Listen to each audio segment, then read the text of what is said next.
I'm Yiwen, but I'm also known as Tiny Girl Eats World over on Instagram, where you can find me sharing the best eats. I've traveled the globe to try food from different cuisines, from the hawker centres in Singapore to the local food that Samoan people eat. There is an amazing world of food out there, but in this series I'm bringing you the world in your kitchen.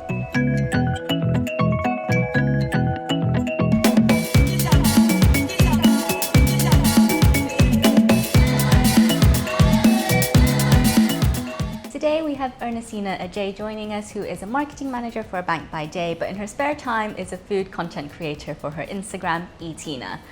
So, Erenstina, thank you for joining us today. Thank you for having me. And what we're going to be making in the kitchen. So today I'm making my favourite, garden egg stew with boiled green plantain. And it's a traditional dish in Ghana. And whenever I visit Ghana, it's one that my aunties always make for me. So I'm so excited to share the recipe with you guys today.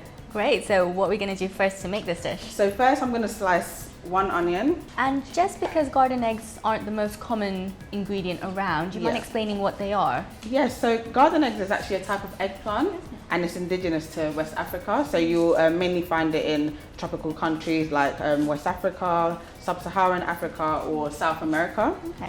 Tell me a bit more about your connection to Ghana. Did you grow up there? So my parents are from Ghana and I was actually born in the Netherlands. Okay. So I lived there till I was around 8 years old and then I moved to London. But my parents have always cooked Ghanaian food. We speak the language at home, so I feel like I've always been in touch with my culture. So I actually travelled back to Ghana in 2017 with my friends for Christmas and it was an amazing experience, honestly. It's just such a nice and friendly, relaxed environment. And the weather's amazing, the food is amazing. I think more and more people are starting to visit Ghana as well now, which is really good. Before it wasn't like a top holiday destination, but now, especially at Christmas, you'll find a lot of people from all over the world that are visiting Ghana now, which is really interesting. We have the lovely beaches, so I just love it there. Ghana just has so much to offer, and from all of the cultural landmarks as well, so it's definitely somewhere where I would say people need to go and visit. Yeah. Sounds amazing. So tell me more about the landmarks you visited when you went to Ghana, and which ones really stood out to you? So I would say Cape Coast Castle, because it's known for the slave trade ports. And it was a really emotional day because we learned more about the slaves in Ghana and their journey from Ghana to the Western world and to the Caribbean. And I think I cried like a few times when I was there because there were hundreds of slaves that were put into one room waiting to be shipped across the country. So I can imagine that was quite, very, in a way, almost empowering for you to go back there and visit and learn about your culture and really add to what your identity is as a Ghanaian woman. Exactly. It was really good to see that, and just to see meet people that had come from America or different parts of the world because they'd done a DNA test that traced their roots back to Ghana. So a lot of them have come back there to learn more about the journeys that their families took. So I can see you brought along this interesting looking pot. Yes, so could you tell me what it is? Yes, so this is an Asanka pot. And this is what we call the tapali, which is what you use to grind. And it's actually become one of my favorite pots because some people call me Asanka Tea because I'm always using this for my recipes. And it's an earthenware clay pot that you use to grind ingredients. So it saves you from using a blender per se and adding water to that to make it a bit watery, or save you from using a food processor which might not get it to the consistency that you want. And I will get you to do some grinding as well, so we can get some lessons in. What you do, you can grind anything in here, from ginger to Scotch bonnet to onions, you name it. If it can go in a blender, it can go in a Asanka pot. Go in the pot. Yeah. So what I've done is I've added in the diced onions, and this is the base of the garden egg stew. So I'm now going to grind this till it's the consistency that I'm happy with. So as you can see, it's wrist and arm movement. Okay. Is it more like you're just rolling it around to break it down? But because it's got but the pot has ridges in it, which helps with the grinding process. Yeah. Do you want to have a go? Oh, yes, please. Can't promise I'll be good at it, but let's see. Great, thank you. So you just grab the tapali. The top, and then, it's like wrist and arm movement. So you're kind of also bringing it back and forth. Oh dear. So what you need to do is find a concentrated area of onions. Yeah. Yeah, there. And then just leave your arm in one place for now and just use your wrist. Just use it. We may never eat if I it goes think on it's with gonna me take doing a like bit of this. practice, but not bad for a first try, yeah. Have you ever actually taught other people to do this? Yes, so I actually launched my cooking classes in 2019. Okay. And I brought these pots down, and it was just hilarious trying to teach people how to do it, because after, you just need a few practices and then you'll get the arm and wrist movement. I feel like food tastes nicer when you grind the ingredients in an Asanka pot. Definitely.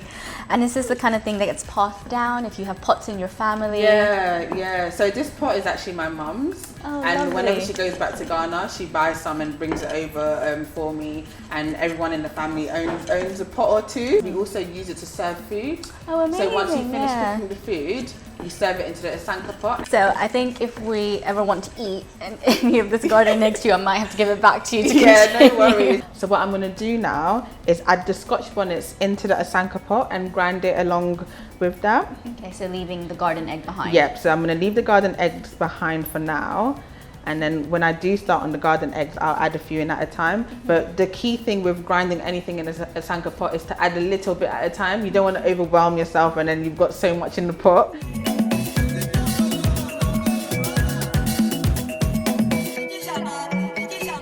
So we're done mashing and we're moving on to the plantain section of this steep meal. The exciting part. So we're just cutting them open. So what I'm doing now is just cutting each end and then I'm going to peel the skin off. So I find it easier to cut the top and the tail off. I also find it easier to use a bread knife because of the ridges. So that's just a tip for when you're using this for your green plantain. No, that's a really good tip. Yeah, the serrated edges just help get through that tough skin of it. It sinks into the skin, Is it a dish that's eaten very often, or is it more reserved for special occasions?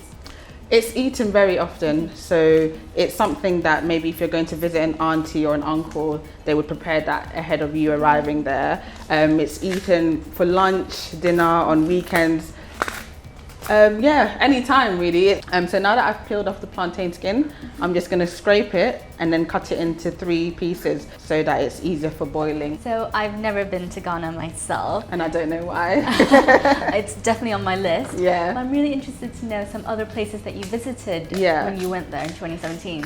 Yes, so I actually visited Kwame Nkrumah Memorial Park, and Kwame Nkrumah was the president that led Ghana to its independence on the 6th of March 1957.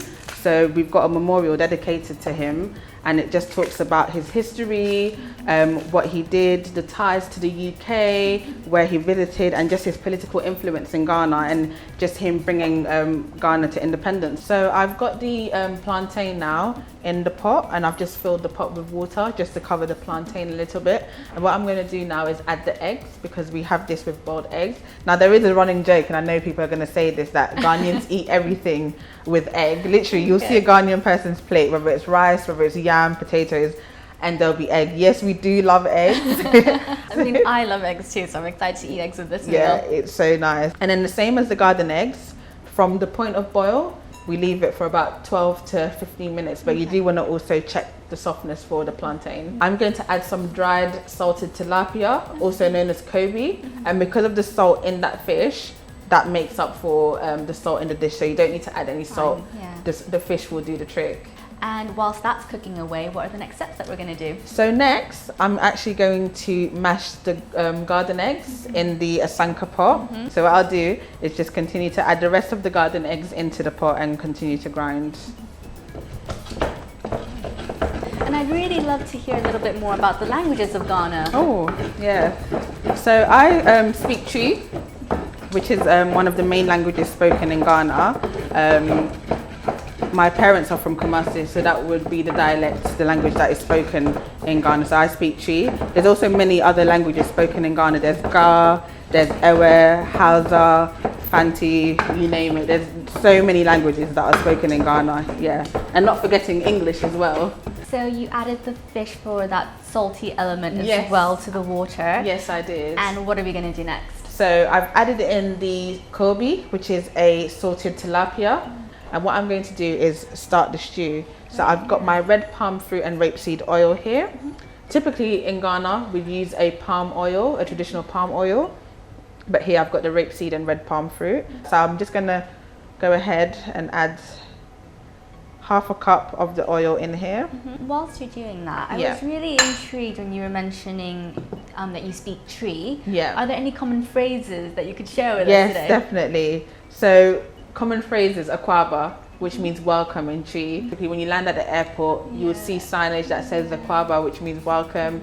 And it's on a lot of material in people's homes, a lot of photos, a lot of the collateral in Ghana. So that is the common phrase. No, that's really lovely. And I know you've taught to groups of people before. Yeah. Is that something you're looking to do in the future as well? Yeah, so I actually launched my cooking classes in 2019, where I'd have typically between 12 to 15 people a class and teach a specific dish to people. But no, it's been a really good experience. I do love the element of teaching people how to cook and just showing off my recipes. So here, the momone fish, which is the fermented fish, is now frying.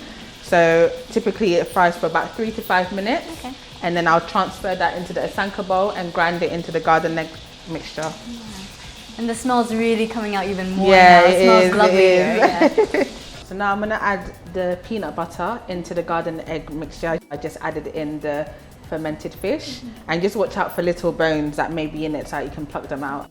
And are we adding that to the pot now? Yes, so I'm gonna add that to the frying pan with the oil and the onions and then mix that all together. Once that's been in there for about 2 minutes, I'll add the sardines in, mix it around a bit. So after 15 minutes of boiling, I've dispersed off the water that was in the pot and then plated the Kobe on the side and then filled the pot with cold water. And what does that do to the plantain if you do that? It just stops it from drying out.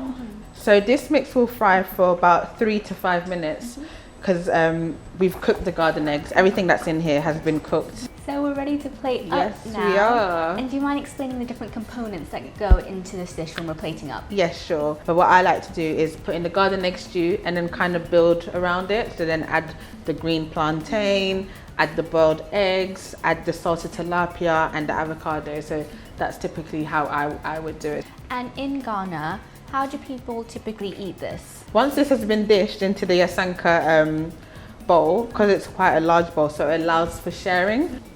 And serve just whole like that? Yep, whole like that. First come, first serve. Grab your egg.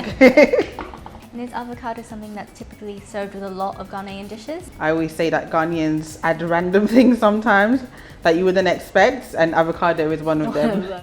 This looks absolutely stunning. Thank you so much. Thank you. Yeah, I love seeing all these different layers, especially that vibrant green color from the avocado itself. Yeah.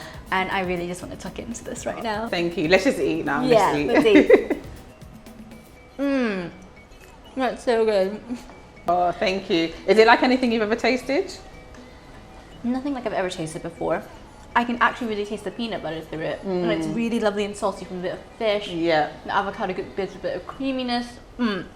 It's so good. Oh, I'm glad you like it. Thank you so much for trying it. I really appreciate it.